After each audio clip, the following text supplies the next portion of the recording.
manyi nti kumwe waliyo abatunuulira these videos and you get some sense, which is okay. If you watch these videos not afunamu sense, it is also fine. You get it? Now, waliwo omukyalo omu yambuza juzi, how would a good man look like? Abakyala bangi banoonya good man. Buli omu agamba, I want a good man, I want a good man. But they don't get those people. The same way, men are looking for good women. But it's hard to get the good women. They are few. Even the good men are few. Mu Bayibuli mulimu abasajja babiri nze bentera okulowoozaako every time. Omu ku bo yali mufumbo, omulala teyali mufumbo. Omu bamuyita Yesu, omulala ayitibwa Job. Bonna abo mbatwalanga good men. They had the qualities of a good man. Okay, katugende. Ekimu ku byendowooza nti omuntu yenna ali good, a good man, kyeyandibadde alina relationship ennungi ne Katonda. Akyayinza okuba nga takkiriza oba oliawo na mu Katonda buli omu ng'Abakristaayo oba n'Abasiraamu gwe bayinza okukkirizamu. Naye alina connection ennungi, akimanyi waliyo obuyinza obw'enjawulo obumuvunaanyizibwako. Awulira eddoboozi ly'obuvunaanyizibwa obwo obw'enjawulo. Mu Abakristaayo muwuliriza eddoboozi lya Katonda, Abasiraamu muwuliriza eddoboozi lya Allah.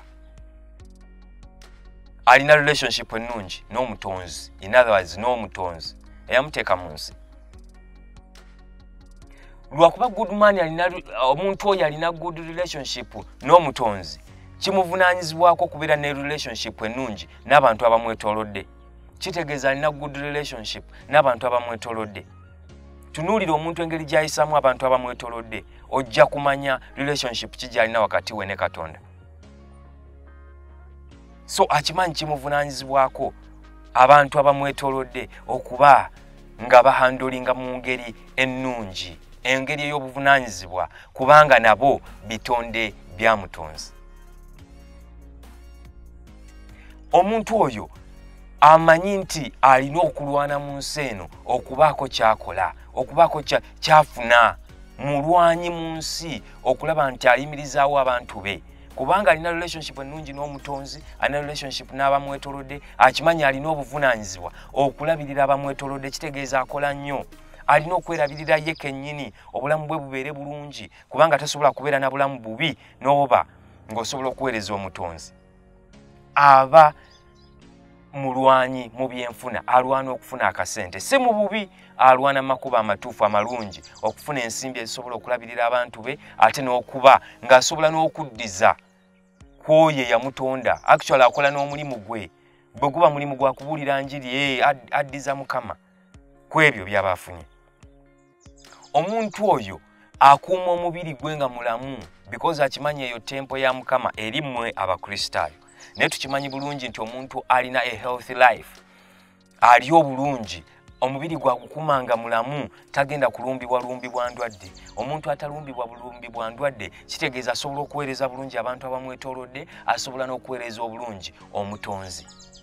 Omuntu ono alina kye twandiyise mental strength. Obuntu obutono, simanya bamwogeddeko wano biki, ebyo tebimujja mu mbeera, bimusigaza ng'asigadde muntu mulamu, muntu mukkakkamu.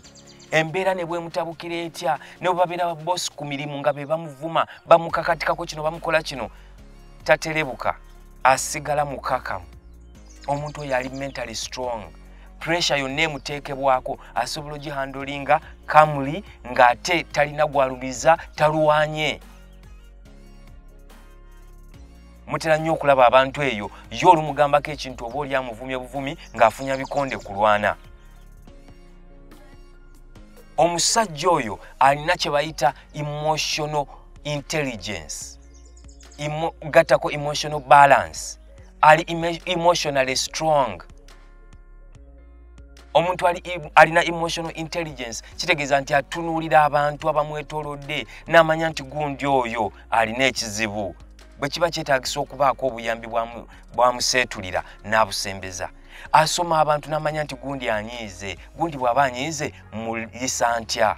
Atunulira abantu n'amanya nti gundi musanyufu, waba musanyufu kamuleka asanyuke. Tayonoona mirembe gy'abantu, taleetera abantu kuwulira bubi. Anoonya okumanya, ayagala okuyiga, ali knowledgeable, naye ate ne kuwaga amagezi g'alina ate ayongerako buli kaseera, kubanga akimanyi ne bw'anaaba ne famire n'abantu bano benna abamwetoolodde yeetaaga okuba ng'abaako ky'abaliisa abayigiriza. Because musomesa, jjukira is a man, is supposed to be a leader in the family. You can't be a leader nga tosobola kusomesa. Abaana b'ogenda bakuza otya nga tosobola basomesa. How? So omuntu ono anoonya okumanya ku bintu eby'enjawulo mu bulamu.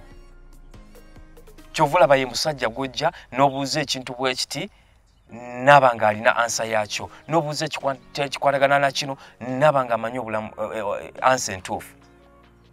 Ffenna tukimanyi bulungi nti abakyala bano baagala nnyo omuntu abasingako mu bintu bingi, naye ne mu kintu eky'amagezi abakyala baagala nnyo omuntu abasinga ku kumanya.